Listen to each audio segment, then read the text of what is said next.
સુરતમાં ઉધના પોલીસે 1.15 લાખનો ઇંગ્લિશ દારૂનો જથ્થો ઝડપી પાડ્યો હતો.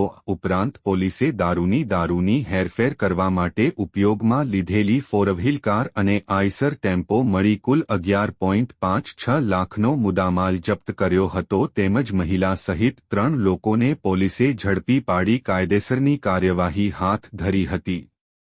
મળતી માહિતી મુજબ સુરત શહેરમાં ઉધના પોલીસની ટીમે લક્ષ્મીનારાયણ ઇન્ડસ્ટ્રીયલ ઉધના ભેદવાદ ખુલ્લા પ્લોટ પાસે રેડ કરી હતી, જ્યાંથી પોલીસે ફોરવ્હીલ અને આઈસર ટેમ્પોમાંથી કુલ 1,15,200 રૂપિયાની કિંમતનો ઇંગ્લિશ દારૂનો જથ્થો ઝડપી પાડ્યો હતો. તેમજ ઉધના પોલીસે 6 લાખની કિંમતની ફોરવ્હીલ, 4 લાખની કિંમતનો આઈસર ટેમ્પો અને દારૂનો જથ્થો મળીને કુલ 11,56,200 રૂપિયાનો મુદ્દામાલ જપ્ત કર્યો હતો. આ ઘટનામાં ઉધના પોલીસની ટીમે ફિરોજભાઈ નજીરભાઈ મંસૂરી, અમન અહેંદભાઈ શેખ અને સાઈના ઉર્ફે શાહીના મુખ્તારભાઈ જમાદારને ઝડપી પાડી કાયદેસરની કાર્યવાહી હાથ ધરી હતી.